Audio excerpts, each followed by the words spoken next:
এই জঞ্জাটময় ঢাকা শহরে ফ্যামিলি নিয়ে বা রোমান্টিক জায়গায় ঘোরার জন্য প্লেস খুঁজছেন? এমন একটা জায়গার সন্ধান আমি আপনাদের দিব আজকে, যেখানে আপনারা গ্রাম্য পরিবেশ শহুরে পরিবেশ দুটোই পেয়ে যাবেন। আর এটা হচ্ছে 300 ফিট পূর্বাচলের নতুন একটা প্লেস। আমরা সবাই চাই সুন্দর একটি জায়গায় ফ্যামিলি নিয়ে নিরিবিলিতে সময় কাটাতে। এখানে আপনারা বাংলা খাবার থেকে শুরু করে সব ধরনের আইটেম কিন্তু পেয়ে যাবেন। 300 ফিট পূর্বাচলের যে হাঁসের মাংস কতটা টেস্টি এটা বলার মতো আর কিছুই নেই, এটা মোটামুটি সবাই কম বেশি জানে। এখানে আপনারা বাংলা খাবারের পাশাপাশি কিন্তু সি ফুড আইটেমও পেয়ে যাবেন। আর এই হাঁসের মাংসটা দেখতে এত বেশি ইয়ামি ছিল, কালারটাও কিন্তু বেশ সুন্দর ছিল।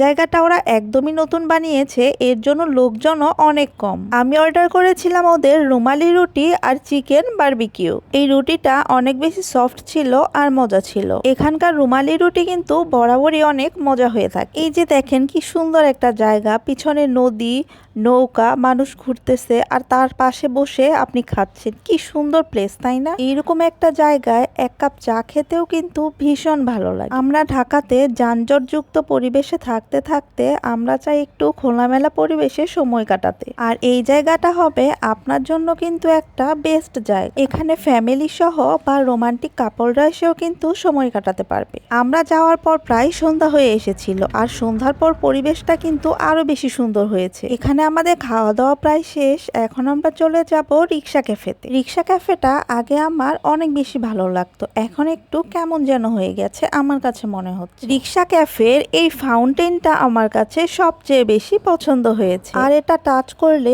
বিভিন্ন কালার লাইট জ্বলছে, কি সুন্দর জিনিসটা, তাই না? আর এটা পানি ছিল একটু গরম। ঘোরাঘুরি করতে কম বেশি আমরা সবাই অনেক বেশি পছন্দ করি। আর যেখানেই দোলনা সেখানে তো আমার উঠতেই হবে। আর এরকম দোলনা ছোটবেলা থেকে আমার কিন্তু খুবই পছন্দের। রাতের বেলা এই রিক্সা ক্যাফে আরো বেশি সুন্দর লাগে। আমার কেন যেন দিনের চেয়ে রাতের বেলা ঘুরতে অনেক বেশি ভালো লাগে। আমি যেহেতু ফ্রাইডে ছাড়া ঘুরতে বের হই, এর জন্য আশেপাশের লোকজন একদমই কম। আর ফ্রাইডে ঘুরতে আমার খুব বেশি বিরক্ত লাগে। সবাই এখানে 300 ফিট নীলা মার্কেট পূর্বাচলের হাঁসের মাংস কথাটাই বেশি বলে, কিন্তু আমি আপনাদের বলবো এখানকার সবগুলি খাবার কিন্তু অনেক বেশি মজা। আপনারা সবগুলি খাবারই এক এক করে ট্রাই করে দেখবেন। সবাই 300 ফিট পূর্বাচল আসে, কিন্তু এই জায়গাটা নতুন হয়েছে, অনেকে কিন্তু এই জায়গাটার সন্ধান একদমই জানে না। রাতে পূর্বাচল কিন্তু দিনের চেয়ে একটু বেশি সুন্দর হয়ে থাকে। আমাদের মতো ঢাকা শহরে যারা থাকে তারা কিন্তু গ্রাম্য ফিল নিতে এখানেই চলে আসে। এখানে আপনারা ছোট বাচ্চাদের নিয়ে আসলে তাদের জন্য খেলার জন্য বিভিন্ন রাইডসও পেয়ে যাবেন। আমি আর ওই দিক আজকে যাইনি, কিন্তু আপনাদের জানিয়ে দিলাম। এখন যে এই 300 ফিট কতগুলো পূর্বাচল হয়েছে তার ঠিক নেই। এখানে পূর্বাচল, ওখানে পূর্বাচল, কত পূর্বাচল হইতেছে দিন দিন। মাঝে আমি এসে কনফিউজড হয়ে যাই যে কোনটায় যাব, এইটাই না ওটাই, কোন পূর্বাচলে যাব, কোনটা বেশি সুন্দর। আর এই রিক্সা ক্যাফের থাই স্যুপটা কিন্তু অনেক বেশি মজা। আমি এখানে যতবারই আসি ততবারই এটা অবশ্যই ট্রাই করি। আপনারা আসলে কিন্তু অবশ্যই এটা খেয়ে দেখবেন। এই পূর্বাচলে প্রতিটি হাঁসের মাংসের দোকান রাত 2টা থেকে 3টা পর্যন্ত নাকি খোলা থাকে। যারা ঢাকার আশেপাশে থাকেন তারা কিন্তু অফিসের পরে বা যে কোনো সময় এখানে চলে আসতে পারেন।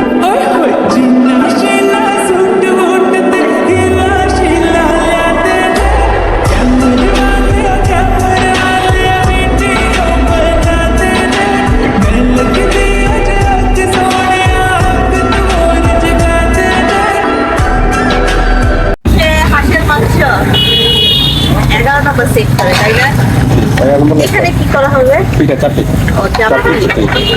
এখানে এটা কি হাঁসের মাংস? দেশি। এটা কি নরমাল হাঁস না রাজহাঁস? না, নরমাল পাতে হাঁস। এই মাংসটা কত সুন্দর হচ্ছে রান্নাটা, তো অনেক ঝোল, অনেক ঝাল, অনেক টেস্টি।